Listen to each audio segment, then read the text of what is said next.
Morning guys, welcome to day 4 of week 5 of the Guildford City Fitness live stream.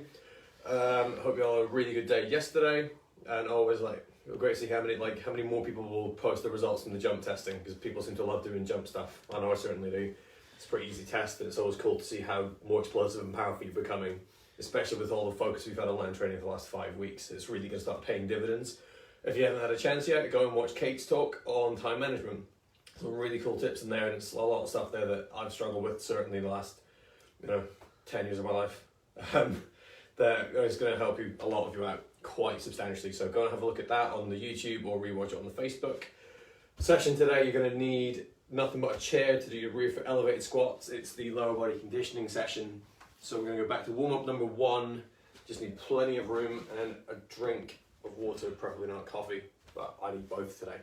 So beyond that, we're going to get going. You're going to do dorsal press into sit back to start, and then thread the needle, and then we'll do a bit of jogging. So quick drink, and then we'll go in 3, 2, 1. Here we go.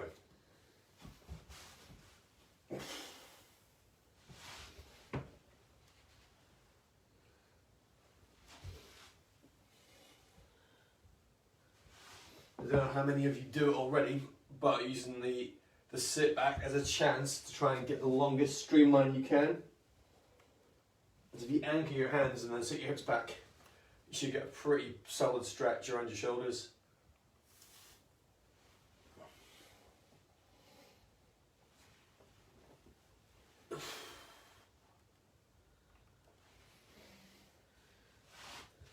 Okay, into thread the needle.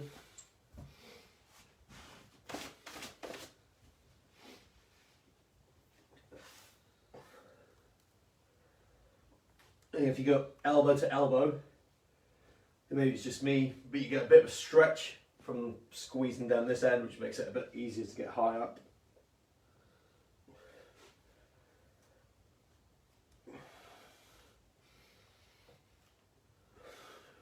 And if you breathe out as you rotate out, and then breathe in as you go to the bottom.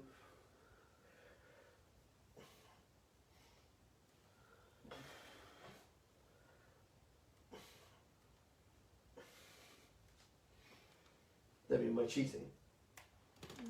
No. Okay, so I'm not going like that. No. Cool. Okay, that's starting to improve then. Yippee from me. Bit of jogging then. Up on your feet. 2, 1. Let's go. Uh-oh. Bad choice to jog in. Good thing it wasn't yesterday.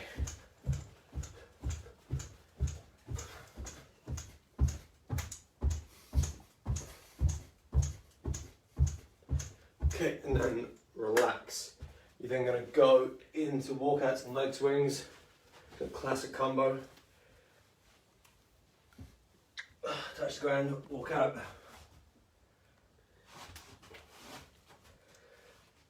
And for those that are struggling with shoulder DOMs at the minute, you can always just walk out to before you finish the press up plank, so that your hamstrings get more time under tension. So if you go here, but for me today, that's still a lower body stretch, but mainly because of calves, not hamstring. But if you're doing a lot of running or lower body conditioning, it's still going to be worth it. The 6 leg swings on each side.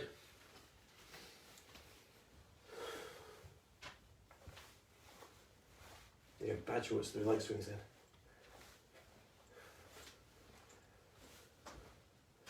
Side to side, same leg.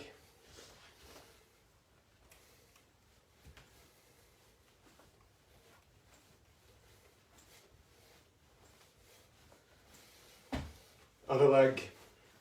Again, use a mirror or use someone else's observation just to check if you're able to get the same height on both.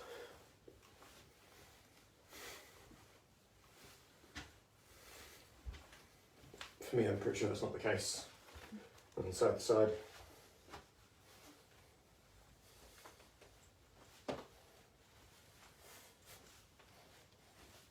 Just make sure you've got a straight back while you do that, so that your feet just stretches around your leg. Into jogging one more time before the minute round. 2, 1, go.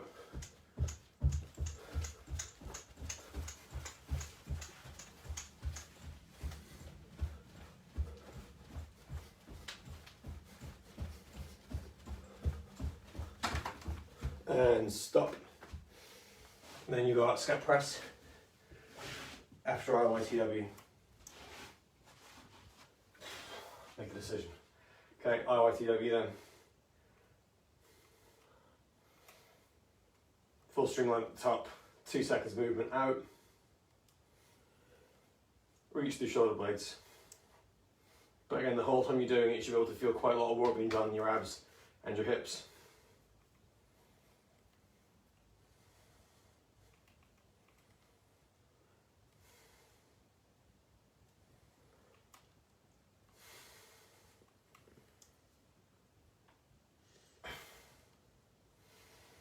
So even at the top of the streamline, if you start using your hands to increase the stretch, it's not going to be warming up all those muscles around here. Just try and avoid it. I did it instinctively, which is why I'm passing it on to you, so you can do better. Scat press. Then we're going to try and warm up your serratus. So you've done all of this. Concentrate on here now, the front of your ribs.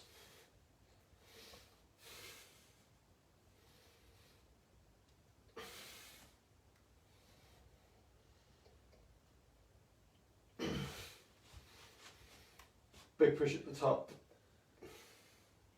If you happen to have a band, that works pretty well too. So if you have the band around your back, some of you have done it with TheraBands over your back.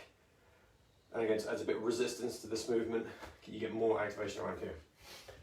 And then a 1 minute round of jogging. In 2, 1, go.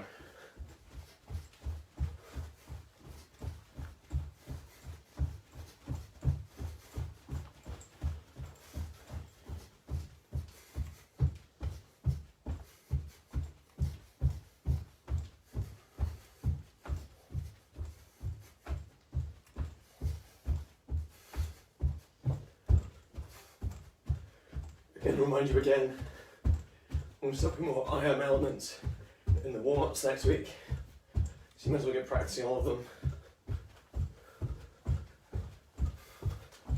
The 15 seconds.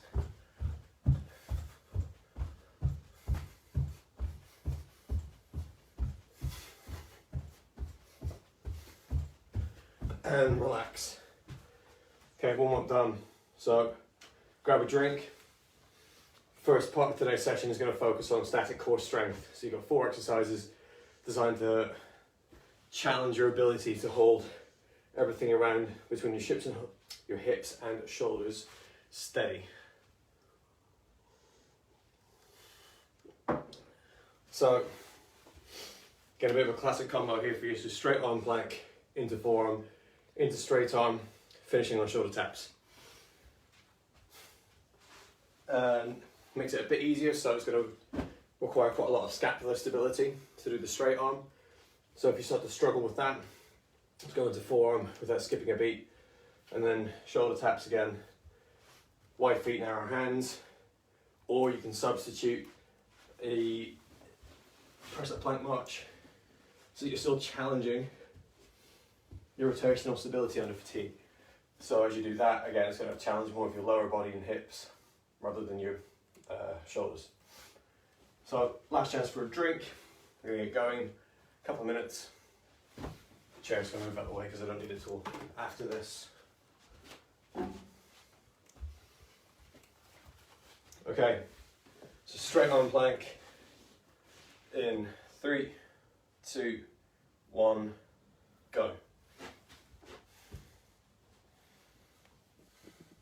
One shot. That's fine, I can move the camera. Yeah, but if I can think ahead, you don't have to. I'm trying to make you redundant. Oh, thanks. It's corporate efficiency. Put that on camera.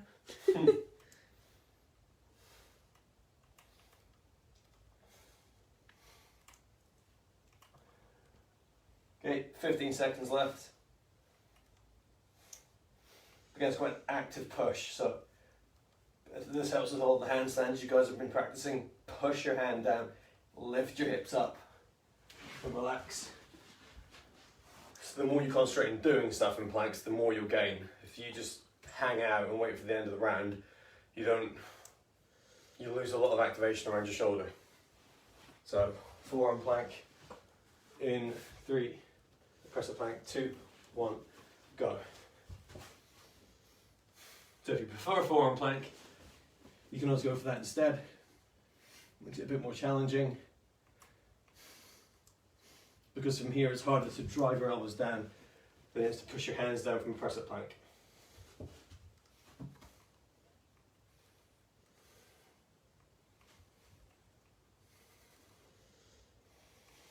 But the more you squeeze your hips and push your hands away, the more you can distribute the work.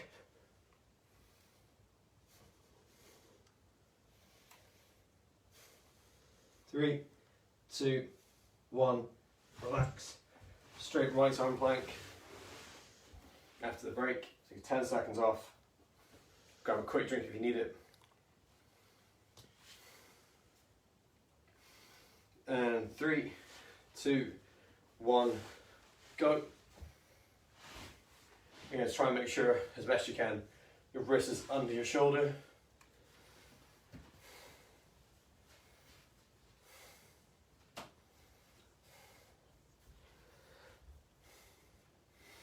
If you're hypermobile, so at this point, if your elbow starts to, I'm not hypermobile, but if your elbow starts to shake and you can't calm it down, just go for forearm plank.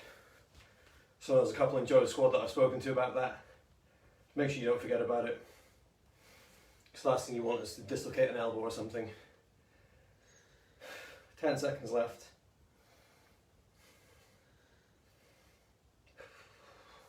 3, 2, 1, relax. And finish off with shoulder taps.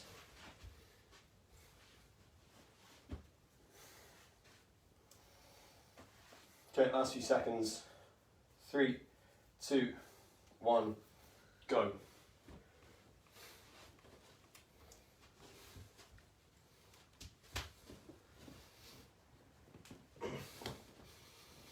You could always alternate one with the other.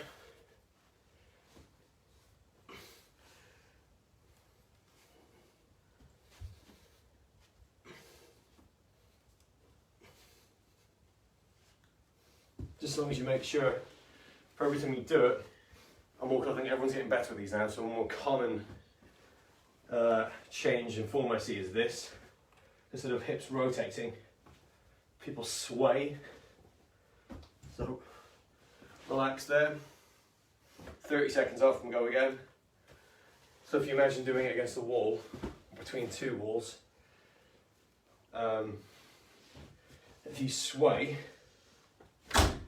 you'll hit it. And again, if you're in the water, you wouldn't want that. So you've got to try and hold your trunk completely still and concentrate. I know people are capable because every time you put a water bottle or a phone on someone's back, they find a way. So it's a good constraint from the environment. If you have a phone or a bottle you want to use, it'll help you concentrate a little bit more. I'm going to back into straight arm plank. In 2, 1, go. So if you have your feet against a stable surface, it just makes it a bit easier to hold yourself in position.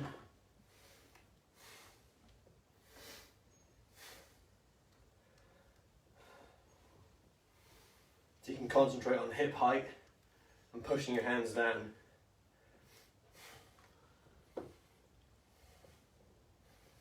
And a lot of people with this sometimes, they'll be pushing so hard with their hand, their feet start to slip, and then it looks like you've lost control of your shoulder, but actually it's just, you're doing too well. Relax. No, don't relax. You can relax now. Now you're going to press a plank. 5 seconds off. In 3, 2, 1, go.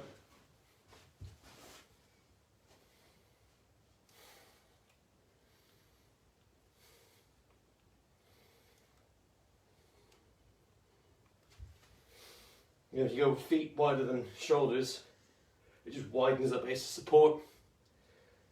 whatever it takes for you to concentrate on what's happening from here down to here. So for me that also means pushing my heels down towards that unit, gives me a bit more hip activation. You got 10 seconds left.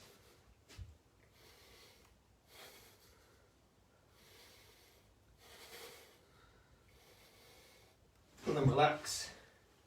15 off. We're going to go into, I'm going to go right arm. You'll go left if you started on right. 5 seconds. And then 3, 2, 1, go.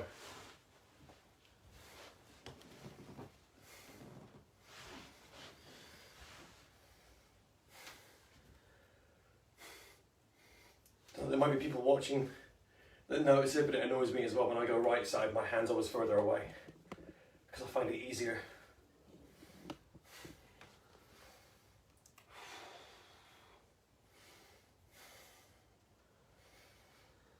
Okay, forward.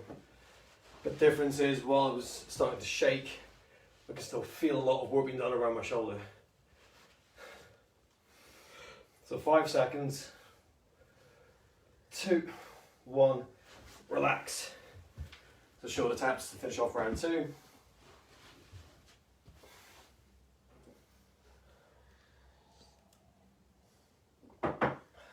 And 3, 2, 1, go.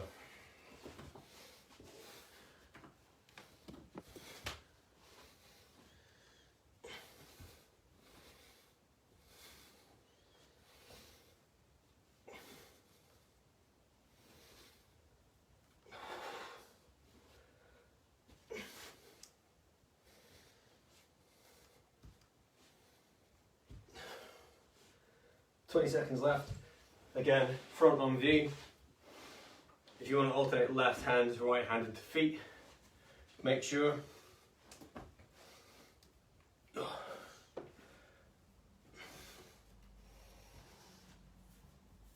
you don't sway. So at any point, comment and let me know if I was cheating, because I'd hate to think I was. Stop. So you get 30 seconds off, and one more round of that.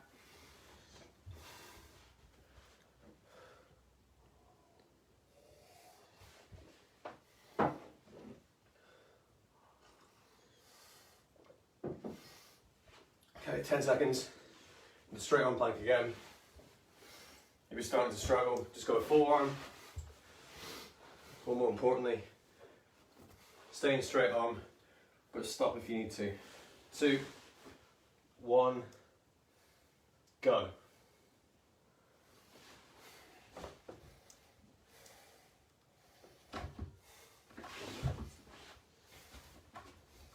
Oh, too close. Yeah, form it is then.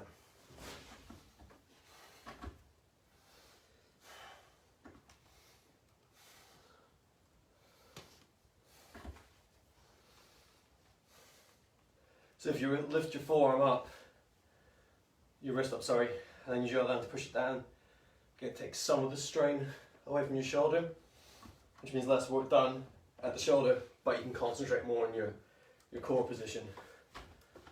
3, 2, 1, relax.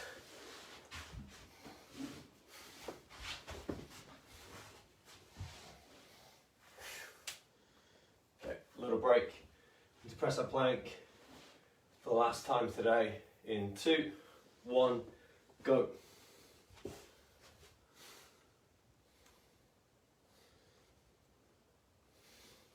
If you've got to struggle,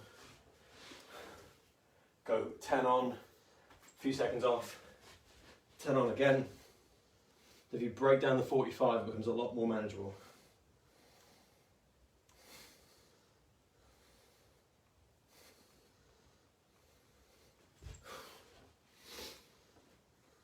Okay, a few off, one more round, go. The good news is 3 to 5 seconds is not long enough for you to properly recover. Relax. But it will be enough for you just to concentrate on technique, improve that learning, continue to improve that motor control. and still get that metabolic adaptation that makes those holding those positions easier. So other side plank in 2, 1, go.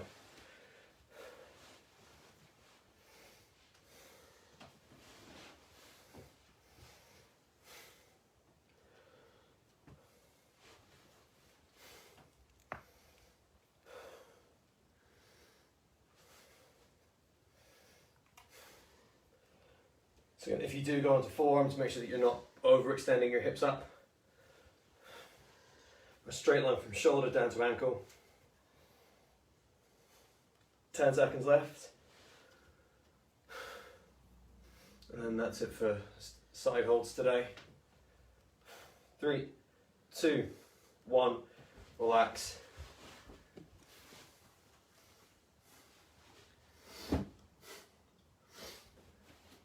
So depending on who you are, you might find this one easier. The shoulder taps in 3, 2, 1, go. So if you want to go a single arm plank, same setup as forearm. I got asked about this the other day. It's lifting one arm up. So in theory a little bit easier to not sway because your hips are lower to the floor anyway, but it does take a lot more strength around each joint or each point of contact that you do have with the ground. So from here again, just elbow up.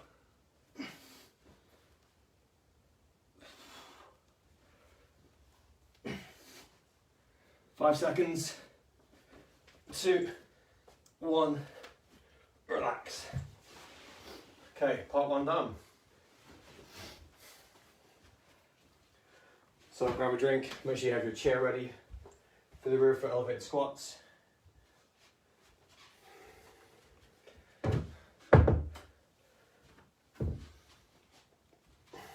So, as before, you're going to go wall sit for 45, making sure that your lower back stays on the complete push into the surface. Then he'll wait for 45.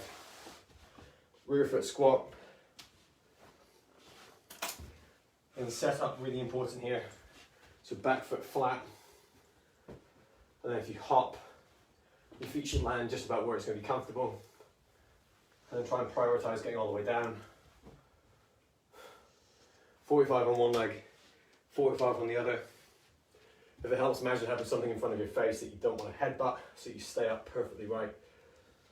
And then split squat jumps. Options for alternations there are to go from, well, the hardest one for me would just be jump and land and then react and go again. So here,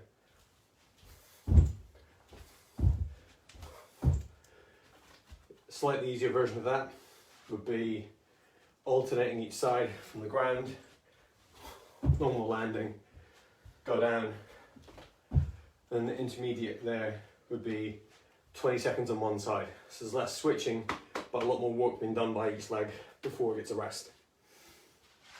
So, last little bit of break, grab a drink, make sure your wall's ready to sit on. Okay, then we'll get part 2 done in 3, 2, 1, go.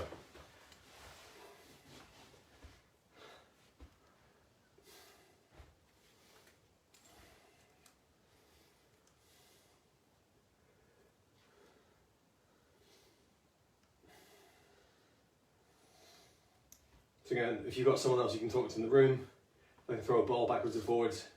It's a pretty good distraction, makes the 45 seconds go a lot faster. Just trying to think about what's happening between your knee and your hip. The lower you sit, the more you feel it higher up, and then the more you straighten your knees, you'll start to drift down a little bit. So if you start low and drift up, but just concentrate on squeezing just to the inside of your knee, relax. It means you get quite a lot of work done on that muscle too. Okay, split squat, first leg. In 3, 2, 1, go. Whoa.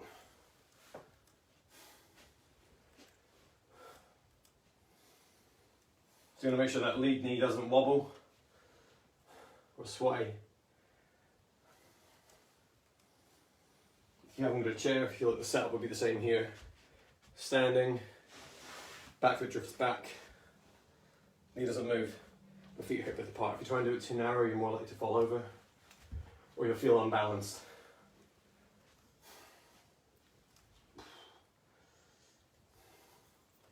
So just under 10 seconds left.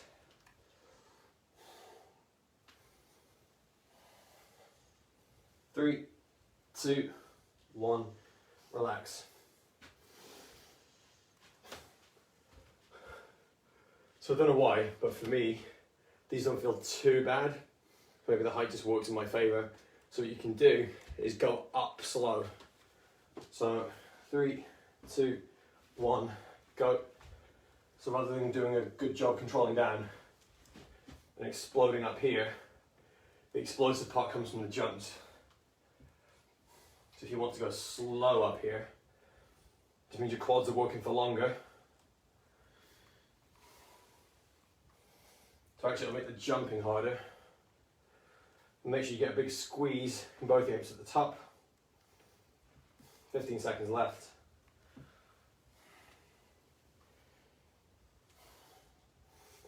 Again, if you have the screen in front of you, you want to make sure that you don't lean forward, so your chest stays all the way back. 2, 1, relax. 15 seconds off, into split squats.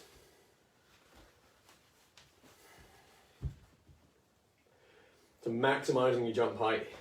2, 1, go. So if you're doing the alternating jumps, it's no good going with that.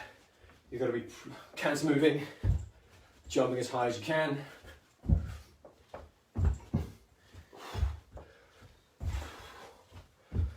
And controlling each landing. If you start to lose it, just switch legs, land normally. Use your arms if you have to. 15 seconds left.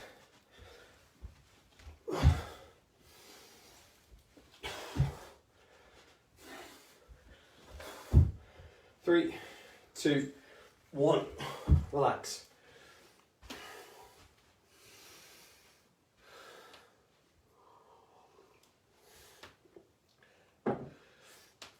The same as yesterday's aerobic session, a lot of the improvement comes down to effort. So if you start to lose jump height, but you're pushing the ground as hard, as fast as you can, on every jump, you'll still get the same neuromuscular adaptation. If you start trying to cut off to just recover the form, it doesn't have the same impact. Wall sit in 3, 2, 1, go.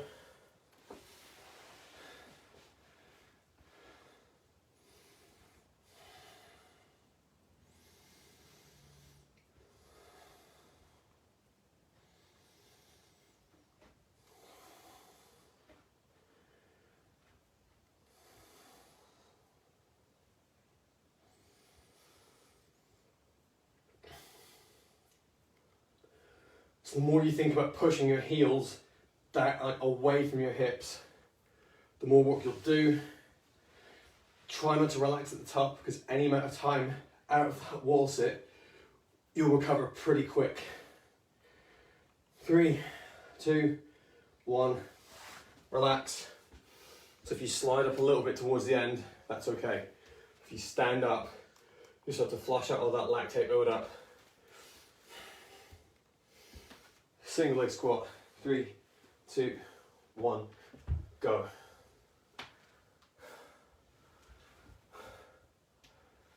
Although just from my own sanity, we know that the burning is actually a buildup of hydrogen and the lactate helps remove it. That's what gets rid of it.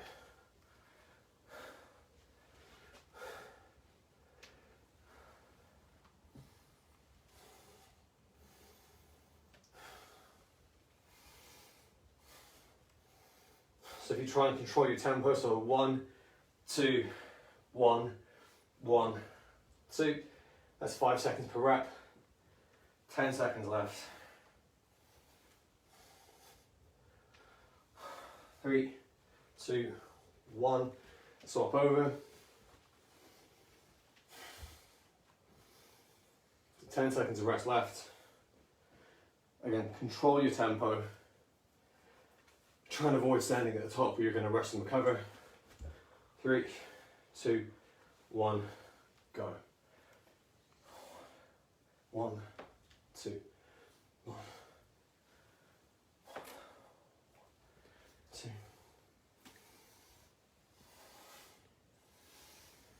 So just imagine as you're holding your trunk position, then you come up from the bottom, you push your heel into the ground, down, and then push your knee backwards. So you get a lot of hip work done. You have 15 seconds left.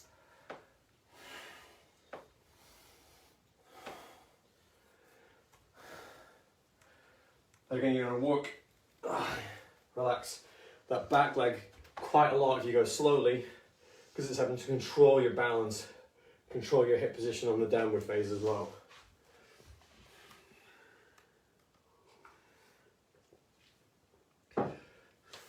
Two, 1, go.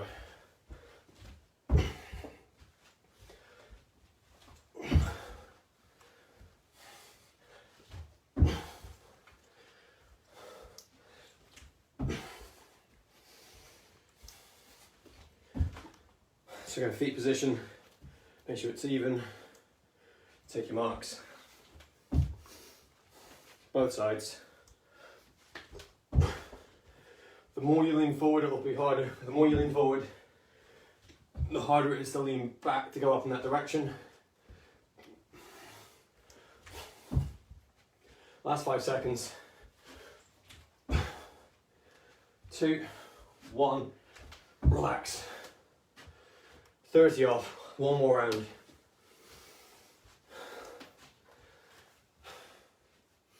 So lungs and legs burning, trying to build up that lower body endurance. Think about the back end of a hard kick set.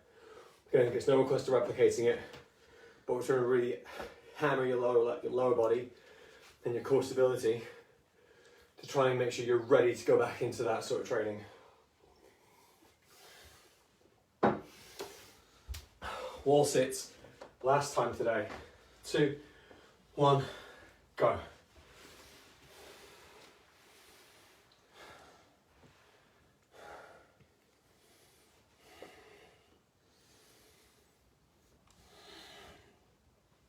Last round's always the hardest, but it's the most important one. It's where you're really going to start forcing that growth.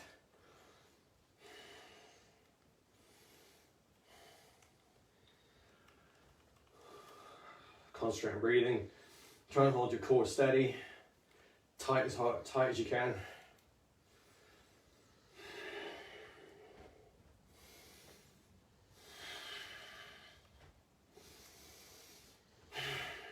Three, 2, 1, relax. Okay, ready for single leg squat. Again, it's really hard, but the more you shake it out, the quicker you recover, the less growth and adaptation you get. 3, 2, 1, go.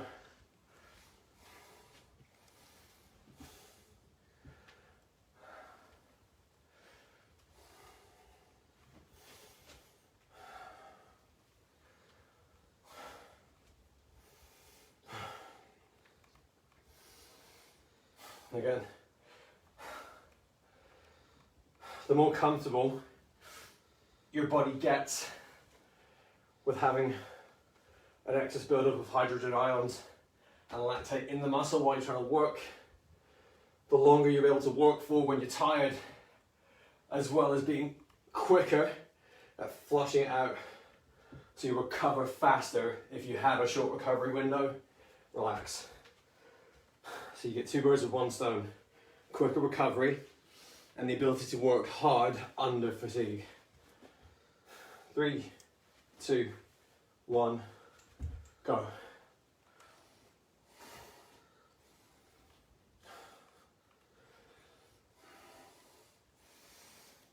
Again, it's just another benefit of us splitting the session up like this. You get 3 3/4 minutes of really hard work in a concentrated window, so the benefit should be more obvious.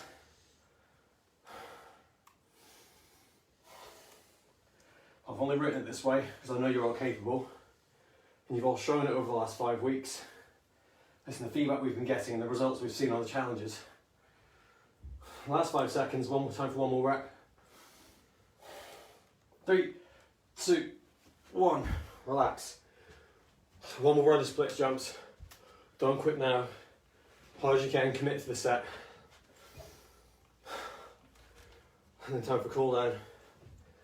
3, 2, 1, go.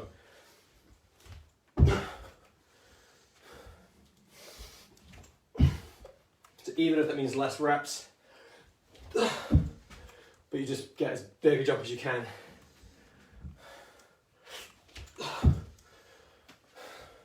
So down. Just trying to minimize the delay between the jump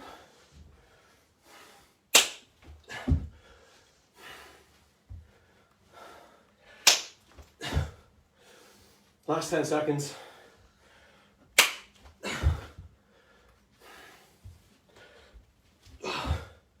And relax.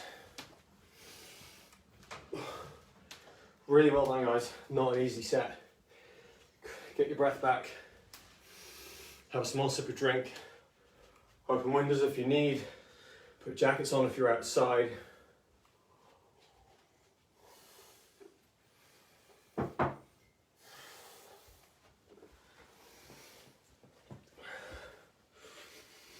going to start with quads. See what kind of condition they're in. So 2, 1.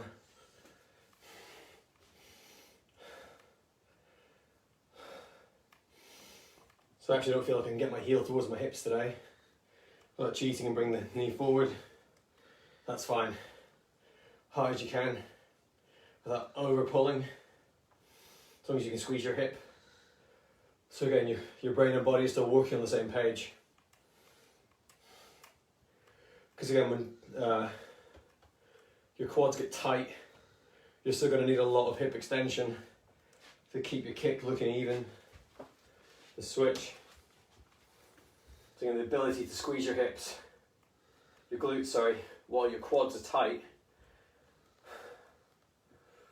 is something you can manage and maintain during this cool down. So the quads are getting a stretch just from me resting my ankle.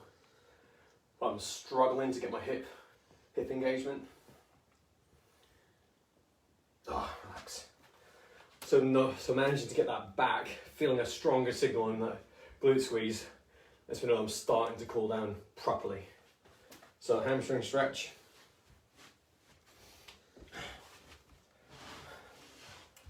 So again, today we're going to double leg 1 minute. Like you're doing a wall sit test. Which is every 6 seconds. Close your eyes, concentrate on breathing. And then every so often, grab your ankles a little bit lower. So even if you do feel this in your lower back a little bit, again, it's not such a bad thing, because it means you're just starting to make that slow transition from working hard to recovering. A lot of people, when we talk them through this, will say they can't reach the toes. That's fine, because I'm reaching to about 3/4 down my leg. And straight away I can feel stretch in both my hamstrings and my lower back. If you go as low as you can, make sure your knees stay flat on the ground. That makes a minute. So not the greatest isolation for your hamstrings, but as a recovery tool, we know we measure it. Everyone watching this will get it measured at some point. It helps you find those positions, and lower back flexibility is going to have a big impact on some of you anyway. So hip stretch, we'll do a stand across. So left hip, you go right foot in front of you, push your hips to the left,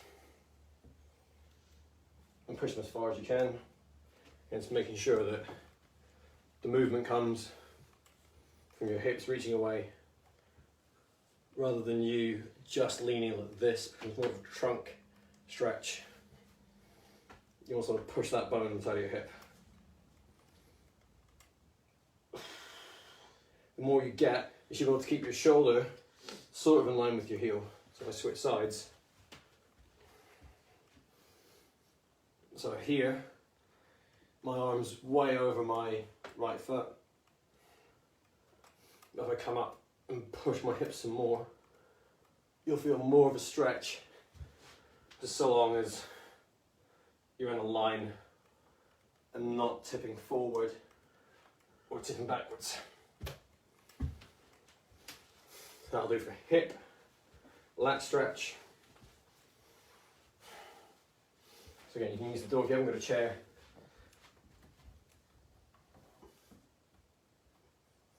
So go flat wall, a little bit of a hip shift. So left hip away from left shoulder. You start to increase the distance between here and there where they attach. If you lean your hips and then try and push your ribs out as well, you start to stretch the middle of your lat a bit more too. So if I do it this side, lean a bit lower.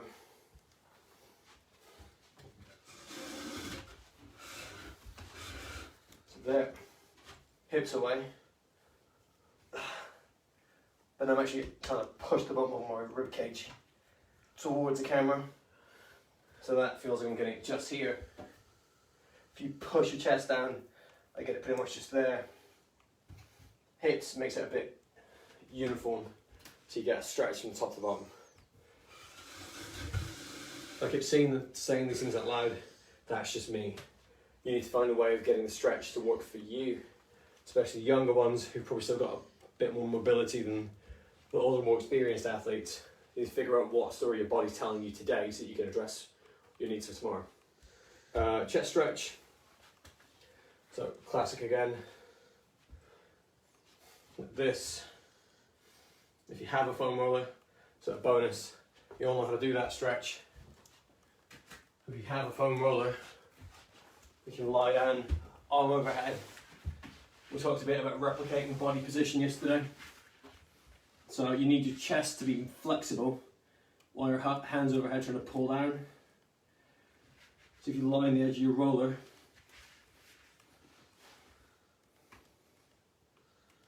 you can start to hit those fibres. Like we said, your chest goes from the middle of your chest there to the inside of your shoulder. So if you angle the roller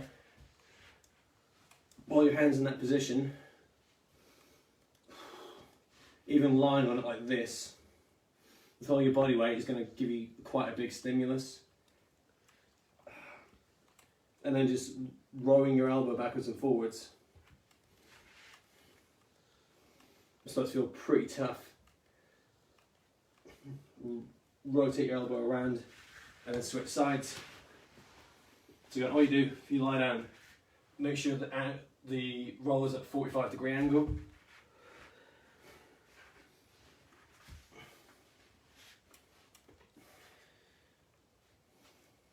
If it doesn't feel the same on both sides, that could be a bit of a hint as to whether you've got more tightness on one side than the other.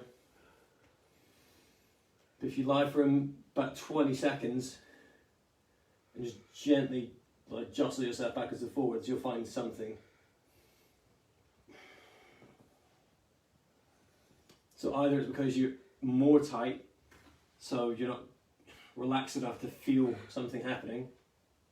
So for this side, to get it, I'm just moving my shoulder, so it's like I'm doing IYT with my arm on the ground. But again, all of that cool down activity is happening in my pecs.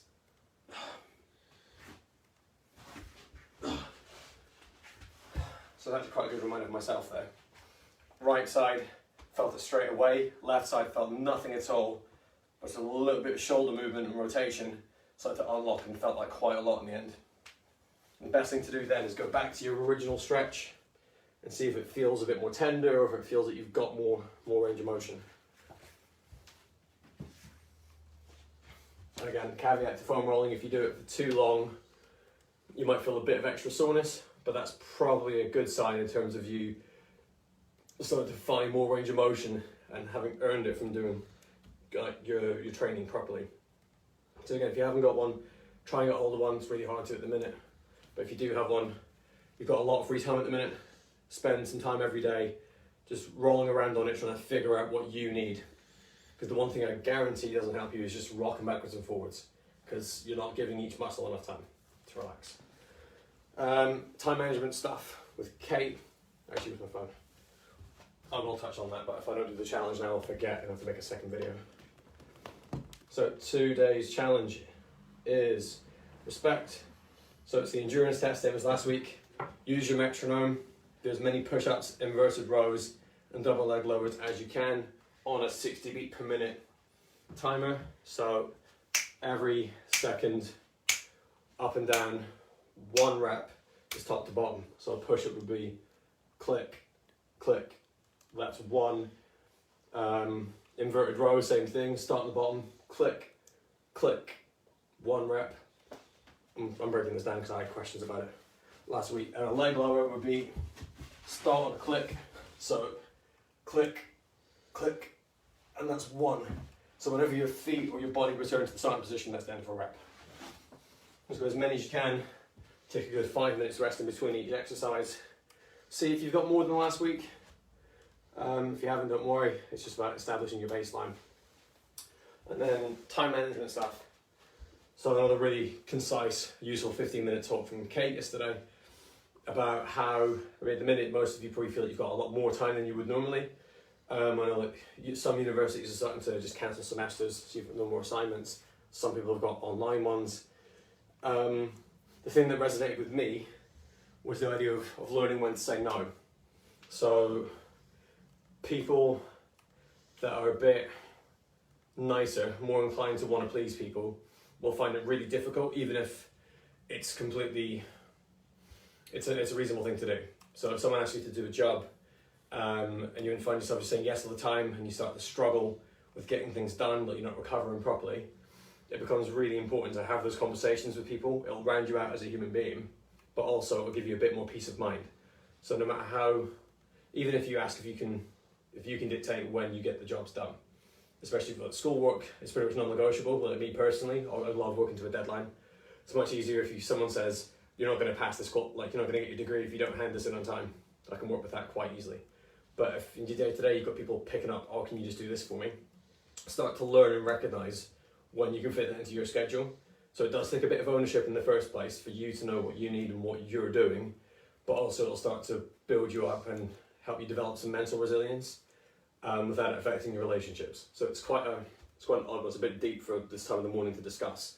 But just think about those things. If you've ever been in a situation where you felt like you were struggling to get work done, you feel like you haven't got any time in your day, I promise you, if you write it down, like Lewis is a massive advocate of writing down your day, writing down your week. And I've seen it help so many people, and it's helped me even.